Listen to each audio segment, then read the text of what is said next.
courrier, ce matin-là, m'attendait un rapport de projet envoyé par le pasteur Lévy du Burkina Faso, responsable d'une des organisations partenaires du CEL. Quel n'a pas été mon étonnement de découvrir, intercalé entre les pages du rapport, une dizaine de billets de 10 000 francs CFA, soit l'équivalent de 150 €. C'était un don pour soutenir des actions de développement mises en place par d'autres partenaires du CEL. Mais c'était surtout le fruit de leur travail. J'en ai eu les larmes aux yeux. Nous avions en effet appuyé le groupe de maraîchers dont le pasteur faisait partie en leur permettant d'améliorer leur système d'irrigation. Et la production de tomates avait été très bonne.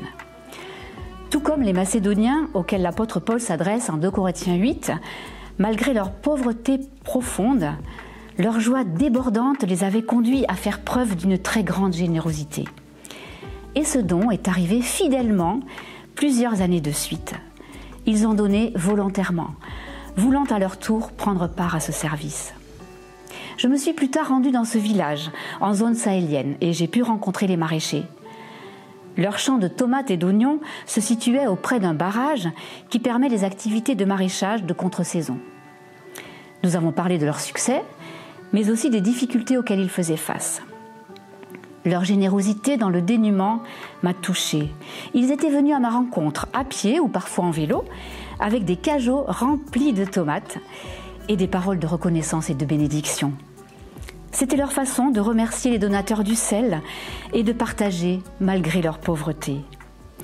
Parmi eux se trouvaient de nombreux musulmans. Après plusieurs années de fidèles témoignages du pasteur et de sa famille, maraîcher parmi les maraîchers, une petite église d'une 30aine de membres a commencé à tenir fidèlement le flambeau de l'évangile dans le village.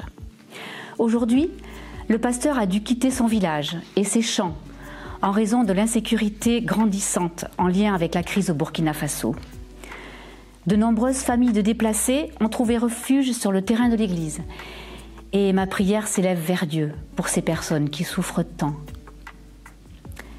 À l'époque, ces gestes de générosité m'avaient particulièrement touchée et interpellée. En effet, au-delà de la valeur de ce don collectif, qui représente l'équivalent de 4 mois de SMIC du Burkina Faso, c'est l'inattendu de ce don qui l'a transcendé. Au CEL, nous avons l'habitude de financer divers projets de développement, donc de donner, pour que les pauvres sortent de la pauvreté et voient leurs conditions de vie s'améliorer. Mais nous n'avons pas l'habitude de voir ceux qui vivent de l'autre côté de la barrière donner eux aussi au CEL. Ils avaient considéré comme une grâce, comme un privilège de pouvoir donner et prendre part au service. Mais quel exemple! Depuis près de 20 ans que je travaille au CEL, j'ai vu au sein de projets de nombreux actes de générosité. J'ai vu des personnes engagées au sein de leur communauté, sans compter leurs heures ni leurs efforts pour servir les autres. Aider à la préparation de repas dans une cantine pour les plus démunis, ou bien accepter de travailler avec un salaire moins élevé pour dispenser des soins de qualité aux plus pauvres. Arpenter la campagne pendant les week-ends pour sensibiliser les villageois aux méfaits de la consommation d'une eau sale. Accueillir une personne vivant avec le sida. Tant d'actes de générosité, tant de dons en nature dont j'ai été témoin. Mais aussi tant d'actes de générosité de la part de nos donateurs, donnant fidèlement pour les actions de nos partenaires, entourant leur travail de leurs prières régulières, ou encore en nous envoyant tant de paroles d'encouragement, réel soutien pour les jours difficiles.